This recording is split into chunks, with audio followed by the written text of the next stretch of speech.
Class 9th है ना तुम लोग जी? चलो ठीक, क्लास 9th। और सब्जेक्ट क्या होगा? ज्योग्राफी।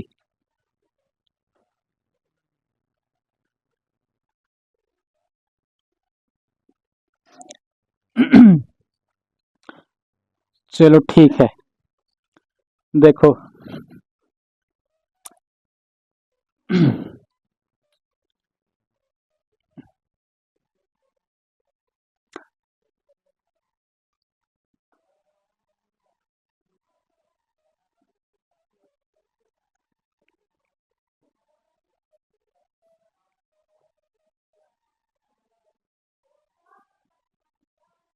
विस्तार, यही ना था? देखो, ये ज्योग्राफी है, ठीक है ना? और आपका क्लास 9 का है, ठीक है? और यहाँ पे हम लोग पढ़ेंगे कि भारत का स्थिति और विस्तार। तो इसको बताने से पहले शायद हम आपको एक बार बताए थे, हम लोग ऐसा ये गोलार्ध छापे थे, समझ रहे हैं? इसको गोलार्ध बोलते हैं। क्या बोलते हैं इसको? गोलार्ध बोलेंगे, ठीक है ना? अब इसमें जो ऊपर का बिंदु होगा इसको क्या बोलेंगे? उत्तरी ध्रुव। और ये जो नीचे वाला बिंदु होगा इसको क्या बोलेंगे? दक्षिणी ध्रुव। मतलब एक गोलार्ध में उत्तरी ध्रुव भी होता है और दक्षिणी ध्रुव भी। समझ रहे हैं? चलो, अब देखना यहाँ पे, अगर ये जो हमारा गोलार्ध है, अगर इसको हम लोग बीचों बीच बांटेंगे तो कौन सा रेखा कहलाएगा? कौन सा रेखा कहलाएगा? विषुवत रेखा। ये वाला होगा जो हमारा एक रेखा, यहाँ पे इसका जो नाम देंगे हम लोग विषुवत रेखा। तो ये होगा विषुवत रेखा। अच्छा जी, विषुवत रेखा का दूसरा नाम भी होता है? नहीं, कर्क रेखा नहीं होगा, 0 डिग्री। तो हाँ, विषुवत रेखा को हम लोग क्या बोलेंगे? हाँ, 0 डिग्री रेखा। इसका तीसरा नाम भी होता है, क्या नाम देंगे हम लोग? भू मध्य रेखा, ठीक है ना? चलो, अब ये याद रखिएगा इसको, ठीक है ना? इसके बाद आपको ये याद रखना होगा कि इसके ऊपर, समझ रहे ना, ये भूमध्य रेखा है, ठीक है, उससे कोई दिक्कत नहीं है। ये जो वो ये बतलाता है ना, टाइमिंग बता रहा होगा उसमें, कितना टाइमिंग बता रहा?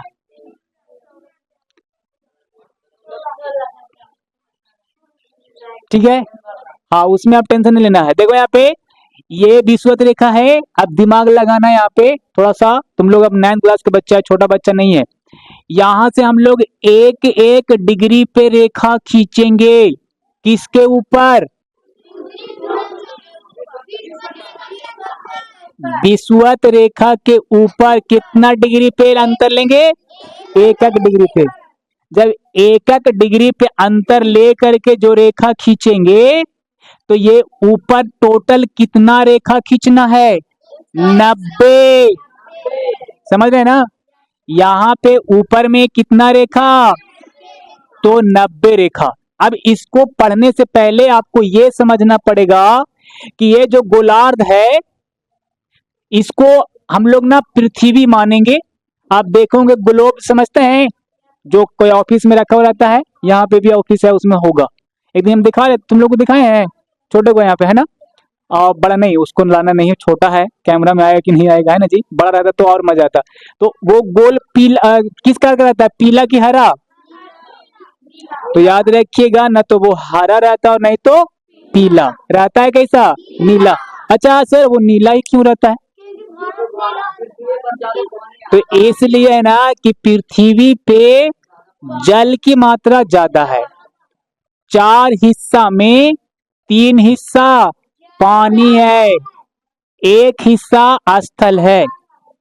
बात समझ रहे ना?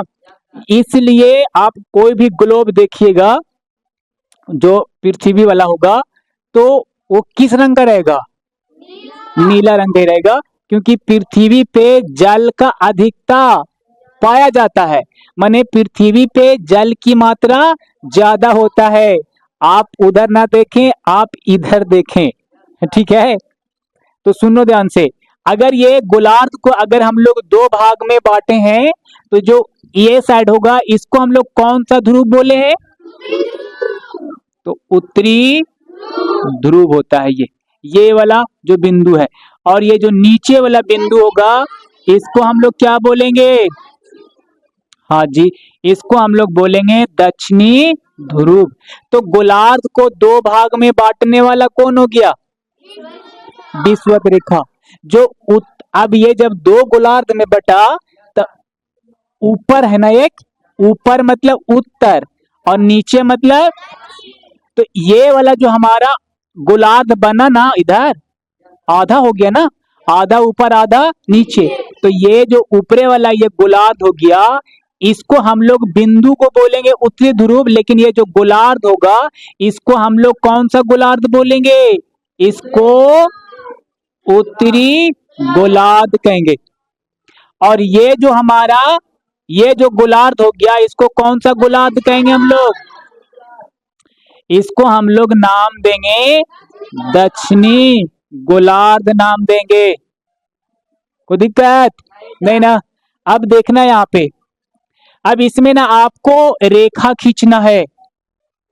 ये जो रेखा होता है वो पृथ्वी पे रेखा नहीं है, ये सिर्फ कल्पना किया गया है, समझे ना? ये रेखा काल्पनिक रेखा कहलाता है। तो सुनना, अगर हम लोग उत्तरी गोलार्ध में अगर रेखा खींचेंगे तो टोटल रेखा की संख्या कितना होगा? 90। उत्तरी गोलार्ध में अगर आप ऐसे रेखा खींचेंगे ना इस तरह के, तो कितना रेखा खींचना होगा आपको? 90 रेखा खींचना है। अब सुनना, ये जो रेखा 90 रेखा खींचे हैं, एक एक डिग्री के अंतराल पे खींचना है। एक डिग्री पे एक रेखा, फिर एक डिग्री पे एक रेखा, फिर एक डिग्री पे एक रेखा, फिर एक डिग्री पे एक रेखा खींचना है। तो उत्तरी गोलार्ध में कुल कितने रेखा हो गया? 90 रेखा हो गया, समझ रहे हैं? और ठीक उसी तरीके से हम लोग को एक एक डिग्री के अंतराल पे नीचे की ओर भी खींचना है। तो नीचे में भी कितना रेखा? 90 रेखा। कितना डिग्री के अंतराल? 1 डिग्री का। तो नीचे में ये जो रेखा हम लोग खींचे हैं वो टोटल कितना रेखा होगा? 90 रेखा होगा। और यहां से अगर ऊपर की ओर रेखा देखेंगे तो कितना डिग्री होगा? 90 रेखा।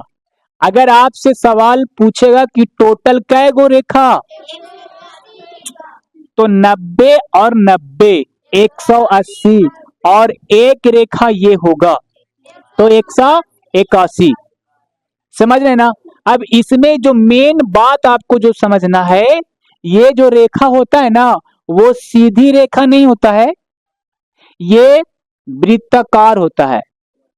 समझ रहे हैं? जैसे मान लिया जाए कि यहाँ पे दिख रहा है जी, देखो मान लिया जाए कि ये एक गोलार्ध है, ठीक है ना? अब इसको हम मान लेते उत्तरी ध्रुव, यहाँ पे एक बिंदु उत्तरी ध्रुव हो गया। तो यहाँ पे जो रेखा होता है, इस रेखा की बात कर रहे हैं अभी हम।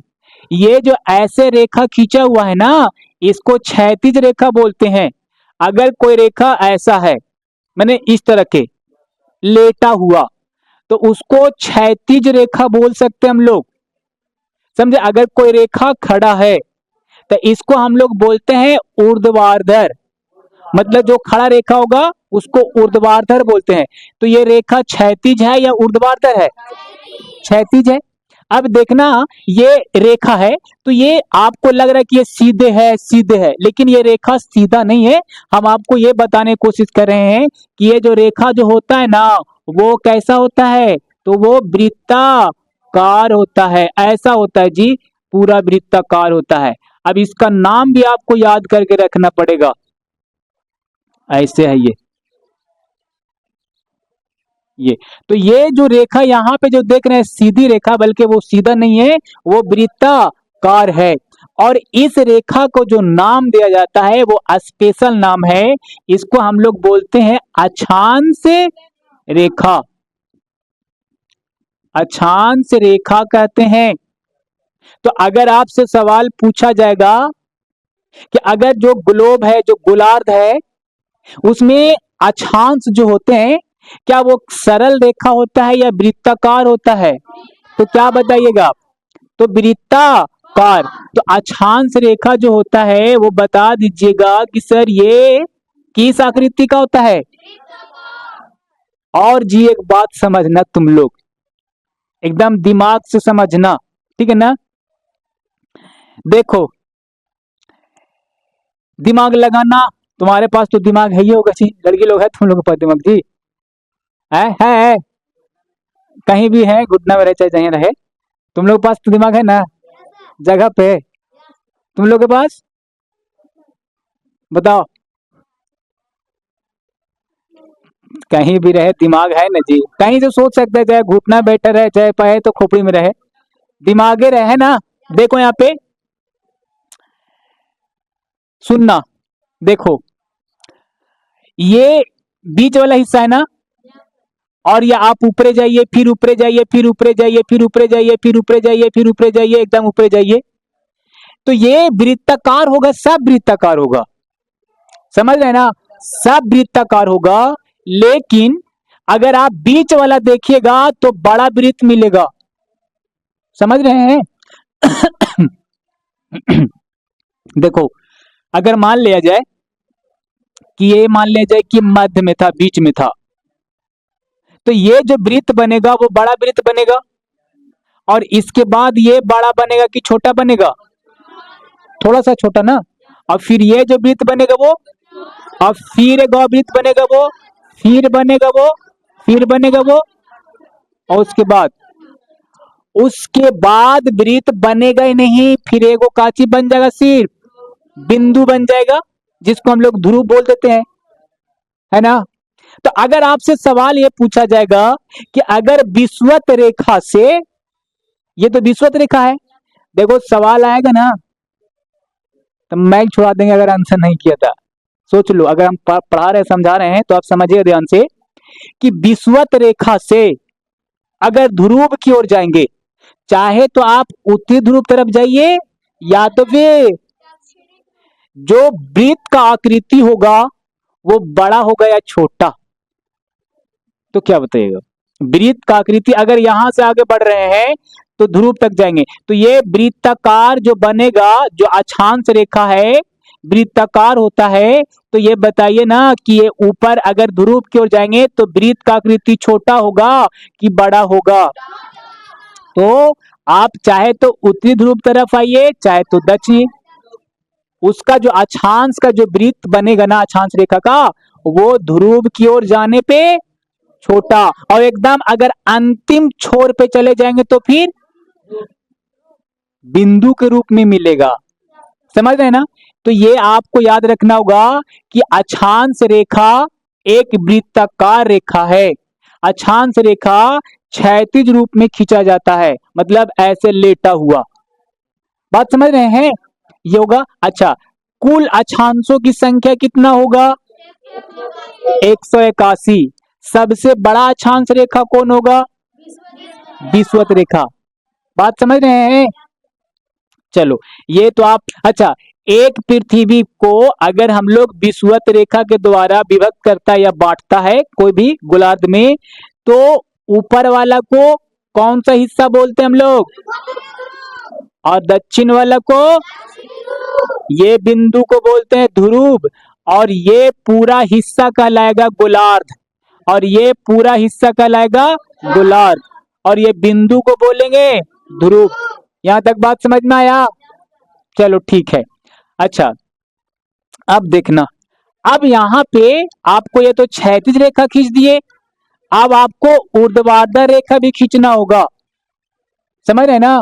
ऊर्ध्वाधर के मतलब खड़ा रेखा खींचना होगा इसमें, ठीक है? अब देखो, इसको हम यहां पे खींचते हैं जी, देखना, ये हम लोग ले लिए गोलार्ध, ये वाला बिंदु को क्या बोलेंगे, और ये बिंदु को दक्षिणी ध्रुव। समझ रहे ना। अब क्या करना है यहाँ पे कि इस ध्रुव से एकक डिग्री के अंतर पे इधर भी लेना है और इधर भी लेना है। कितना डिग्री के अंतराल पे, 1 डिग्री के अंतराल पे। लेकिन ये रेखा अब क्षैतिज होगा कि ऊर्ध्वाधर, ऊर्ध्वाधर खींचना है ऐसे एक, और इधर से भी खींच देंगे हम लोग एक, इधर से एक, इधर से एक। अब सुनना, दिमाग लगाना यहाँ पे। ये बिंदु से ही सब रेखा कनेक्टेड रहेगा, सब रेखा जुड़ा हुआ रहेगा बिंदु से। बिंदु का नाम क्या होगा, उत्तरी ध्रुव और दक्षिणी ध्रुव। तुम लोग अपना समझना जी,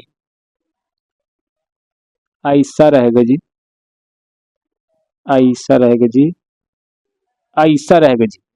ठीक है ना। अब देखना, अक्षांश रेखा था वृत्ताकार, समझ रहे ना। और इस सबसे पहले इसका नाम देख लो, जो ऊर्ध्वाधर रेखा है इसका नाम क्या देंगे हम लोग, इसका नाम देंगे देशांतर, देशांतर रेखा कहते हैं। ठीक है, कोई दिक्कत।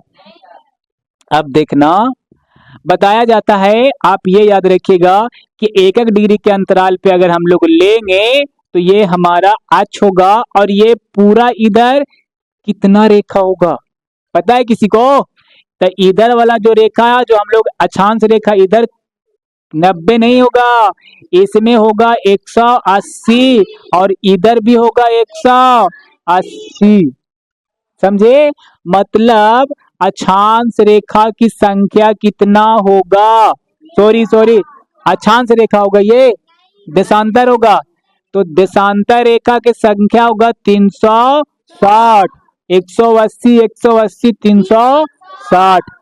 समझ है ना। अच्छा जी, ये जो अक्षांश रेखा था इसका आकृति कैसा था, वृत्ताकार। लेकिन ये जो देशांतर रेखा होगा इसका आकृति कैसा होगा, अर्धवृत्ताकार। देखो, ये एक ध्रुव वाला बिंदु है, ये ध्रुव वाला बिंदु है, तो यहां से लेके यहां तक होगा, ये इधर से होगा, ये एगो देशांतर रेखा कहलाएगा और ये एगो देशांतर रेखा कहलाएगा। मतलब देशांतर रेखा अर्धवृत्ताकार होता है, समझ रहे जी। और अक्षांश रेखा वृत्ताकार होता है, तो ये भी याद रखना पड़ेगा, ये होगा अर्धवृत्ताकार, अर्धवृत्ताकार होता है। ठीक है, इसका संख्या कितना होगा, 360। ठीक है ना। अब सुनना ध्यान से, अगर हम लोग दिशा बनाएंगे इसमें, तो ये होगा हमारा उत्तर दिशा, ये हो गया हमारा दक्षिण, ये हो गया पूरब, और ये हो गया हमारा पश्चिम। समझ रहे हैं ना। अब हम लोग किसके बारे में जानकारी लेना चाहते हैं जी, भारत के बारे में। अच्छा, थोड़ा सा एक हिस्सा और जान लेते हैं इसी के बारे में जरा सा। ठीक है, तो हम का यहाँ पे दिख रहा है जी, चलो देख लो। तो ये सुनना जी, ये तो ध्रुव होता ही है, इसको हम लोग एक रेखा को बीचों बीच से गुजार देंगे, इसको क्या बोलेंगे हम, विषुवत रेखा। समझ रहे ना।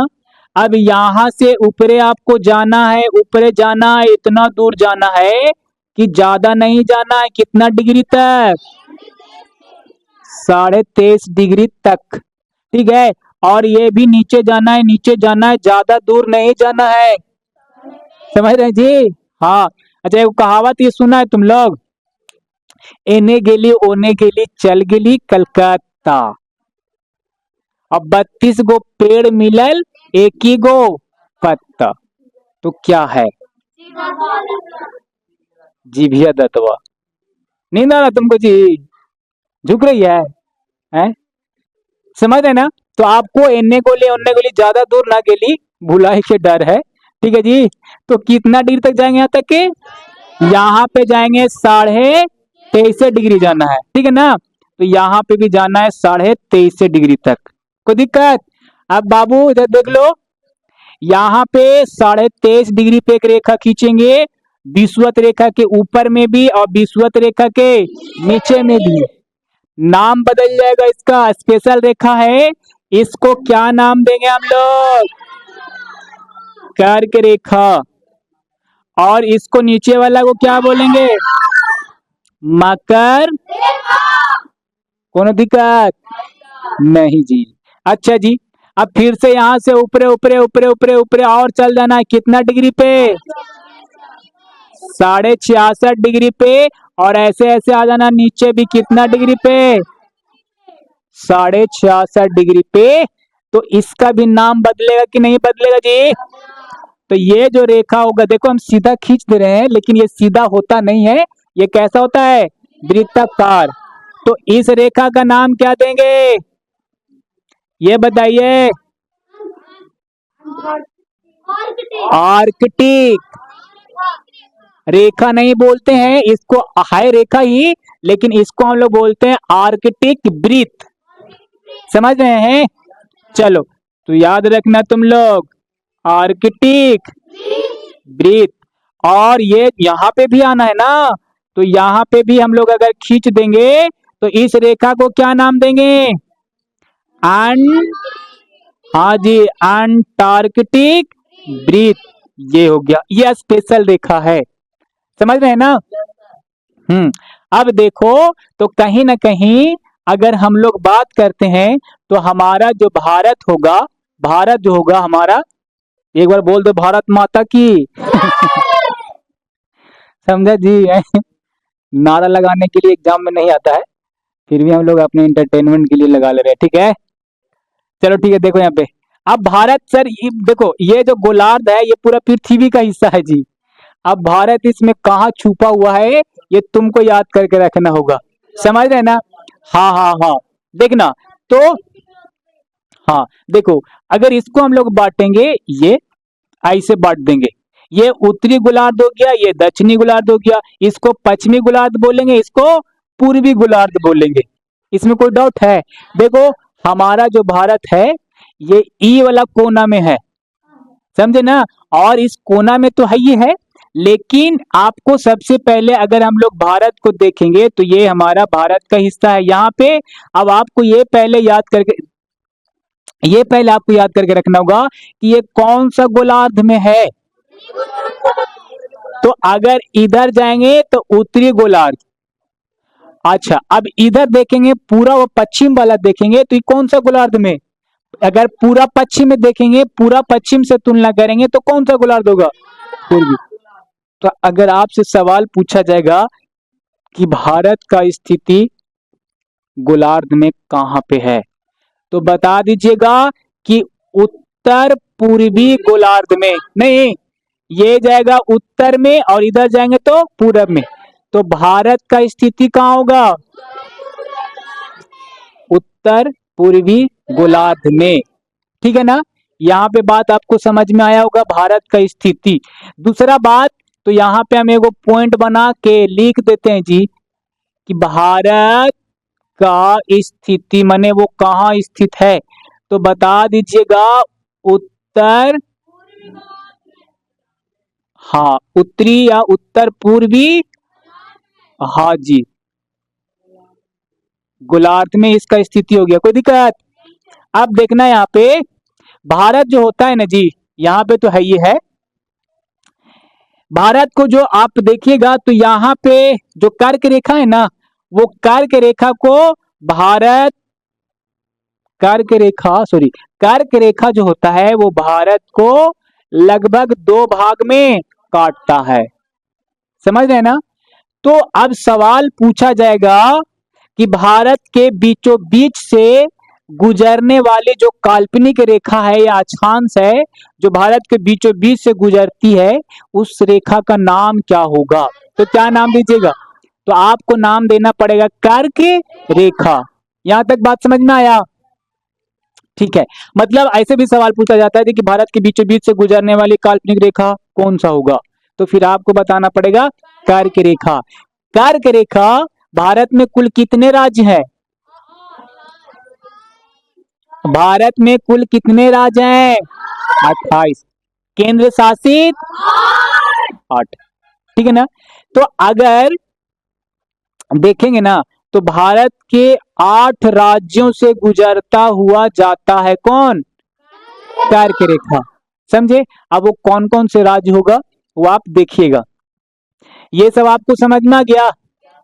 चलो इसको हम साफ कर दें, स्क्रीनशॉट ले लीजिएगा आप लोग। चलो ठीक है। चलो इसको साफ कर देते हैं। इसमें जो क्वेश्चन बनेगा वो ऐसा होगा, सबसे पहले यहाँ पे भारत का स्थिति हो गया उत्तर पूर्वी गोलार्ध में, और यहाँ पे आप लिख सकते हैं अक्षांश अक्षांश रेखा के बारे में लिखिएगा। तो पहले लिखिएगा कि ये कैसा होता है, वृत्ताकार होता है। ठीक है ना। अच्छा, इसकी अगर संख्या लिखिएगा तो इसका कुल संख्या कैसा होगा, यहाँ पे लिख दो। अक्षांश रेखा के बारे में पहला पॉइंट यहाँ बना दो कि इसका जो आकृति होगा, आकृति कैसा होगा, तो ये होगा वृत्ताकार होगा। इसका अगर संख्या की बात करें तो कुल संख्या कितना होगा, 188, ये विषुवत रेखा लगा करके। ठीक है ना। और अच्छा, दूसरा पॉइंट लिख दिए। और ये हमारा तीसरा पॉइंट में याद रखना होगा कि अक्षांश रेखा का जो लंबाई होता है वो ध्रुव की ओर जाते हुए छोटा हो जाता है। समझे ना। हाँ, तो ये भी याद रखिएगा कि अक्षांश रेखा ध्रुव की ओर जाने से क्या होता है, छोटा होता है। ठीक है ना, ये बात याद रखिएगा। अच्छा, देशांतर के बारे में क्या याद रखिएगा आप, हाँ आकृति कैसा होगा, संख्या कितना होगा उसका, 360। कितना डिग्री के अंतराल पे खींचते हैं हम लोग, 1 डिग्री के। कर्क रेखा कितना डिग्री पे होता है स्थित, कर्क रेखा, मकर रेखा, हाँ मकर रेखा भी। और इसके बाद जो 66.5 पे था वो आर्कटिक वृत्त, और जो 66.5 ये दक्षिणी गोलार्ध में था वो देखो, हाँ अंटार्कटिक वृत्त। ये आपको याद करके रखना होगा। ठीक है ना, हम आपको पेपर में लिख करके दे दिए हैं। ठीक है ना, उसको आपको याद करना पड़ेगा। चलो हम लोग ना भारत के बारे में जानना चाह रहे थे, इसको हम लोग ना बेसिक पढ़ लिए हैं कि हाँ भारत हमारा उत्तरी पूर्वी गोलार्ध में है।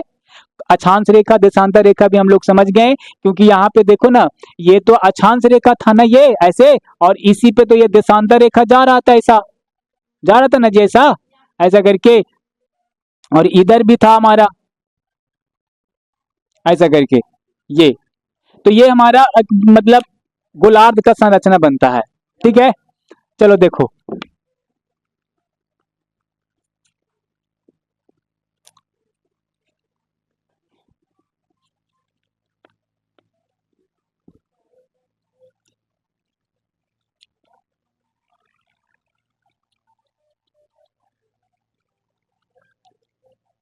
चलो बाबू समझे। यहाँ पे देखना, अगर भारत की बात करते हैं तो सबसे पहले ना भारत की आकृति चाहे टेढ़ा बनाओ जी चाहे सीधा बनाओ, भारत की आकृति देख के बनाओ चाहे मतलब बिना देखे हुए बनाओ, बनाना ही पड़ेगा। समझ रहे हैं ना। चलो जी, तो अगर हम लोग भारत की आकृति बनाने का प्रयास करेंगे तो तिरछा बनेगा, तो हंसना ना दिखो, ऐसे रहता है, ऐसे रहता है थोड़ा सा जी, ऐसे रहता है जी, ऐसे नहीं रहता है जी। ठीक है, मस्त है जी, ठीक है जी, पूरा मस्त है जी।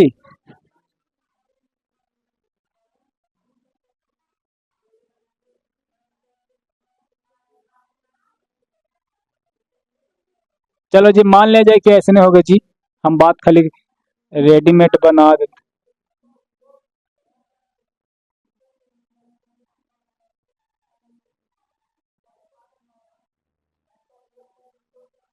ठीक है जी, रेडीमेड पूरा खतरनाक बन गया जी।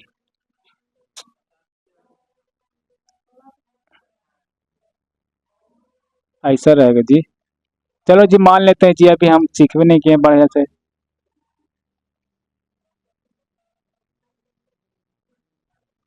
ऐसा मान लेते हैं, ठीक है। चलो ठीक है, ये रेडीमेड इतना गर्दनिया लंबा ना रहता है जी। ठीक है, चलो हटा रहे दो। देखो यहाँ पे कर्क रेखा ना ऐसे जा करके गुजरता है जी, ठीक है। हाँ, ऐसे जाता है यहाँ से ऐसा करके, ऐसे करके, ऐसे ऐसे जाता है करके रेखा, ठीक है ना। तो ये वाला जो हिस्सा होगा वो कौन सा होगा, ये जो होगा वो गुजरात होगा, ठीक है। और ये थोड़ा सा हिस्सा को ये लपेट लेता है, वो कौन सा होगा, राजस्थान, ठीक है ना। और ये पूरा हिस्सा को लपेट लेता है यहाँ पे मध्य प्रदेश, ठीक है ना। तो देखो यहाँ पे गुजरात हो गया, राजस्थान हो गया, ये कौन सा होगा, मध्य प्रदेश। अब कौन किसके पास, तो यहाँ पे भी थोड़ा सा हिस्सा लपेटता है, तो हाँ लंबा पूरा खींचता है ना। तो यहाँ पे हम लोग ऐसे नाम दे देते हैं, ऐसा देखो, ऐसे समझ लो। यहाँ पे जो पहला स्थिति में होता है वो कौन होगा, गुजरात ना। हाँ, यहाँ पे होगा गुजरात। और दूसरा नंबर पे कौन होगा, यहाँ पे होगा राजस्थान। तीसरा नंबर पे कौन होगा, मध्य प्रदेश, मध्य प्रदेश होगा। और उसके बाद चौथा नंबर पे कौन होगा, छत्तीसगढ़ होगा, छत्तीसगढ़ होगा। उसके बाद कौन सा होगा, हाँ जी, उसके बाद फिर होगा यहाँ पे और झारखंड लिख देते हैं, झारखंड होगा। फिर ये जो हिस्सा यहाँ पे कवर करेगा वो कौन सा करेगा, पश्चिम बंगाल, ठीक है। अच्छा, ये वाला जो हिस्सा कौन होगा, त्रिपुरा। और ये जो हिस्सा होगा वो मिजोरम, मिजोरम, ये हिस्सा, समझ रहे हैं। तो अगर आपको ये सवाल पूछा जाएगा कि कर्क रेखा भारत के कितने राज्यों से गुजरता है, तो आठ राज्य तो बताना पड़ेगा। लेकिन अगर हम आपसे सवाल पूछ दें कि ठीक है कर्क रेखा 8 राज्य से गुजरता है, और बहुत से लोग इसको ट्रिक से याद करके रखे हुए हैं, कैसे, मित्र पर गमछा झार, ठीक है ना, ठीक है, बाद में झार लेना। हम अगर सवाल पूछ देंगे ना कि कर्क रेखा अगर पश्चिम से पूरब की ओर जाएंगे तो आपको क्रम बताना होगा, पश्चिम से पूरब। देखो, तो ये तो हो गया हमारा इधर को चीज पश्चिम हो गया, और इधर वाला हिस्सा पूरब। अब आपको बोलना है ना कि मित्र पर गमछा झार लो, झार दें, लो ये हो गया मित्र पर गमछा और कुछ झार, ठीक है, झार दीजिए आप, ठीक है। 3 दू 5 और ये 5 दू 7, 7 दू 9, ठीक है ना। इसमें से आपको ना थोड़ा बहुत तोड़ फोड़ के निकालना होगा कि मी मने मिजोरम, और त्रा मतलब त्रिपुरा, और पा मतलब पश्चिम बंगाल, और रा मतलब फिर राजस्थान, और ये गा मतलब गुजरात, मा मतलब, तो यहाँ तो मेरा हो गया, मिजोरम तो यही हो गया, फिर से मिजोरम कहता है। मा मतलब मध्य प्रदेश, और झा ये कुछ छत्तीसगढ़, और झा मने एक और राज्य से कुछ हो गया, वैसा ही है, ठीक है भैया, वो सही है। आप तब याद कर सकते हैं ना ट्रिक से, जब आपको ये सब याद करके रखना पड़ेगा, जब आपको याद पहले से रहेगा तब। तो अगर हम आपसे सवाल, देखो ना ये उल्टा सीधा क्रम ना हो गया, देखो मिजोरम, सॉरी मिजोरम, त्रिपुरा, पश्चिम बंगाल, और ये गुजरात, गुजरात, मध्य प्रदेश, आया ना मध्य प्रदेश, उसके बाद छत्तीसगढ़ और झारखंड और राजस्थान। तो ये क्रम ना उल्टा सीधा हो गया है। अगर हम आपसे सवाल पूछे ना कि आप बताइए, कौन छुट्टी लोग है, जाओ जी जाओ जाओ, छुट्टी जाओ। देखो यहाँ पे अगर हम आपसे सवाल पूछ देंगे ऐसे कि आप पश्चिम से क्रम बताइए, पश्चिम से किस दिशा में, पूरब की ओर, ऐसे अगर जब क्रम पूछेंगे तो कैसे बताएगा। फिर ये वाला याद रखिएगा तो आप 8 राज्य याद कर सकते हैं। लेकिन अगर ये आपको कंफर्म याद करना होगा, उसका क्रम बताना पड़ेगा, तब फिर आप कैसे बताइएगा। तो आपको ये याद करना पड़ेगा ना, तो आपको यहां से बताना पड़ेगा कि गुजरात हो गया, दूसरा नंबर पे राजस्थान हो गया। ये क्रम कैसा है, पश्चिम से पूरब की ओर, गुजरात हो गया, राजस्थान हो गया, उसके बाद मध्य प्रदेश हो गया, उसके बाद छत्तीसगढ़, झारखंड, पश्चिम बंगाल, त्रिपुरा और मिजोरम। समझे? अगर मान लिया जाए पश्चिम से ना बोल करके अगर बोल दे कि पूरब से हमको पश्चिम की ओर आप बताइए, तो इधर से रटिएगा थोड़ी, फिर इधर से निकलना पड़ेगा। मिजोरम, त्रिपुरा, पश्चिम बंगाल, झारखंड, छत्तीसगढ़, मध्य प्रदेश, राजस्थान, गुजरात, तब ना होगा। तो इसको ना आप ट्रिक बाद में देख लीजिएगा, पहले आराम से दिमाग में समझ के याद करना पड़ेगा। ठीक है, तो भारत की कहानी हो गया। अच्छा, और अगर हम लोग देखेंगे ना तो भारत का आकृति जो होता है ना वो लगभग कैसा होता है? चतुष्कोणीय। समझे? तो यहाँ पे लिखना पड़ेगा कि भारत का स्थिति तो बता दिए ना। हाँ, स्थिति में क्या बताइए, बताइएगा आप। हाँ जी, उत्तर पूर्वी गोलार्ध में, ये आपको याद करना पड़ेगा। अगर आपको दूसरा पॉइंट में अगर देखेंगे तो भारत का आकृति कैसा बताइएगा? हाँ जी, चतुष्कोणीय, चतुष्कोणीय, ये याद रखिएगा जी। हो गया इतना। अब सुनना ध्यान से भैया यहाँ पे भारत के बारे में। अच्छा, अगर इसमें बोलेगा ना कि इसमें राज्यों की संख्या बताइए, 28, केंद्र शासित तो क्या बताइएगा? 8 बताइएगा। कोई दिक्कत नहीं ना? अगर भारत के हम लोग बता दें और इसमें तो पूरा क्षेत्रफल क्या बताइएगा? 3287 स्क्वायर या वर्ग किलोमीटर, यही ना होगा? ठीक है, अब देखना यहाँ पे भारत को उत्तर हो गया और ये हमारा दक्षिण। तो ये भी याद करिएगा, उत्तर में सबसे उत्तरी पॉइंट कौन होगा? ये राज्य होगा या केंद्र शासित जो क्षेत्र होगा वो लद्दाख कहलाएगा। हम लोग सबसे उत्तरी जगह का नाम बताएं तो क्या बताइएगा? हाँ जी, इंदिरा कौल, तो इंदिरा कौल होगा। अच्छा, यहाँ पे जो होगा एकदम सबसे नीचे, तो क्या नाम दीजिएगा इसको? कन्याकुमारी। इसका दूसरा नाम? हाँ जी, इस अंतरिक्ष नहीं, अंतरीप। हाँ जी, इसका कुमारी क्या होगा? कुमारी अंतरीप होगा। बात समझ है ना? तो भारत के सबसे उत्तरी बिंदु कौन होगा और दक्षिणतम बिंदु? कन्याकुमारी। याद रखिएगा कि भारत का जो दक्षिणी क्षेत्र होता है उसका आकृति कैसा होता है? भी शेप के होता है। ये शेप के होता है, भी शेप के होता है। भारत का दक्षिणी क्षेत्र जो होता है वो किस आकृति का होता है? भी शेप का होता है। समझ रहे जी? और ये देखिएगा कि 3 क्षेत्र से, इधर से भी पानी से घिरा हुआ है, इधर भी पानी से घिरा हुआ, इधर भी पानी से। समझ रहे ना? अच्छा, ये वाला जो पानी का क्षेत्र है कौन सा सागर कहलाएगा? इधर, इधर, इधर वाला, इधर इधर इधर इधर इधर, इसको बोलते हैं हम लोग अरब सागर। इधर जो होता है हमारा बंगाल की खाड़ी, इधर बंगाल की खाड़ी होगा और नीचे वाला हिस्सा को क्या बोलते हैं? हिंद महासागर। ठीक है ना? ये तो जानेंगे ही। अब हम आपको ये बताने की कोशिश कर रहे हैं कि पहले उत्तर से लेकर के दक्षिण की लंबाई बताइए। तो इधर होगा उत्तर से, हाँ, उत्तर से दक्षिण की लंबाई, यही ना? तो ना बताए थे ऐसे कि 1 2 3 और पीछे से कर दो वार और लिख दो 4, मतलब 3214 किलोमीटर। ये हो गया भारत के उत्तर से दक्षिण की लंबाई। अब यहाँ पे आपको ये रखना पड़ेगा याद कि ये हो गया पश्चिम और ये हो गया पूरब। तो भारत का जो पश्चिम होगा,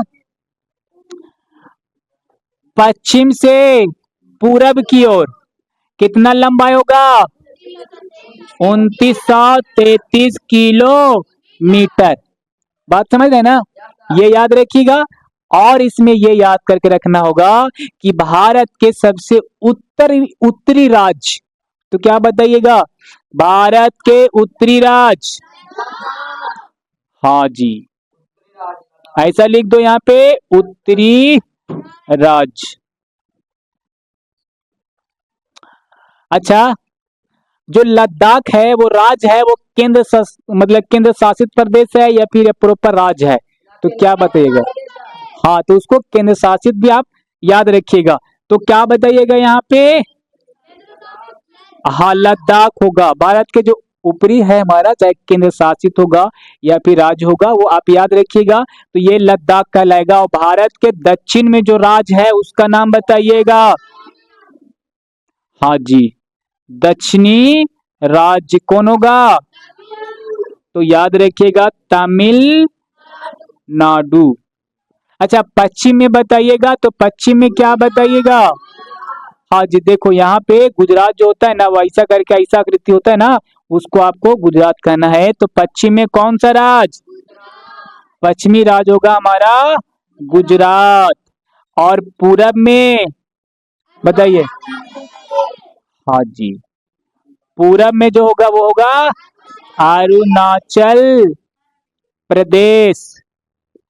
देखो यहाँ पे, ये जो होगा हमारा कौन सा राज्य होगा? गुजरात। और ये जो हिस्सा होता है हमारा कौन सा होगा? अरुणाचल प्रदेश। तो आप ना भारत के चारों जो हमारा दिशा होगा वो कौन कौन से राज्य है वो आप याद करके रखिएगा। उसके बाद अगर हम लोग जानेंगे तो भारत के राजधानी कहाँ है। हाँ जी, तो भारत के राजधानी भी आपको याद करके रखना पड़ेगा। तो भारत के राजधानी कहाँ होगा? हाँ जी, राजधानी तो याद करके रखना होगा नई दिल्ली। ठीक है, ये सब बात आपको याद करके रखना ही पड़ेगा। चलिए ठीक है, इतना बात समझ में आया। अगर अब हम लोग बात करते हैं तो भारत का जो क्षेत्रफल होगा पूरा विश्व में कितना बांट के मिला है भारत को? कै प्रतिशत? हाँ, दो लगभग, मतलब वही 2.5% मान लेते हैं ये मिला है। अच्छा, अगर क्षेत्रफल के हिसाब से बात करें तो भारत कौन सा स्थान ग्रहण करता है? 7वां। सबसे 1 नंबर पे रूस। इसके पहले 6 गो है ना, रूस हो गया, उसके बाद कनाडा भी हो सकता है, संयुक्त राज्य अमेरिका, और चाइना भी हो सकता है, चीन भी हो सकता है, ब्राजील हो सकता है। ठीक है, हाँ जाइए आप लोग घरे। समझ रहे हैं जी? तो भारत के हम लोग और जानते हैं। इधर साफ करें, चलो जी। हाँ जी, इसको हम साफ कर देते हैं जी। देखो,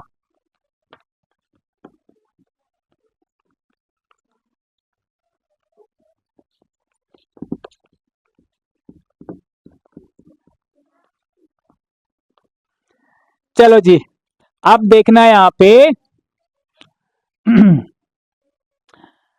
हाँ, जनसंख्या की दृष्टि से कि क्षेत्रफल की दृष्टि से?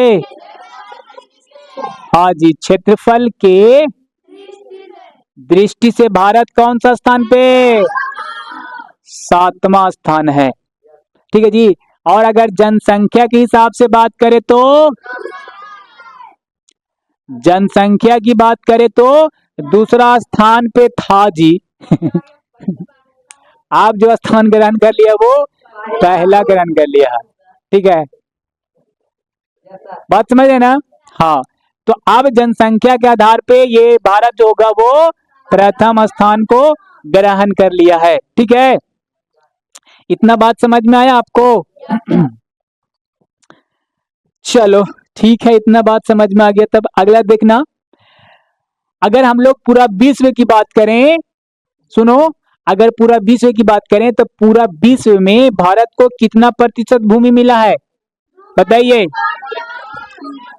हाँ जी, तो विश्व का कुल भूमि भारत के पास कितना मिला जी? 2 पॉइंट, हाँ, ये बांट के मिला है। ठीक है ना?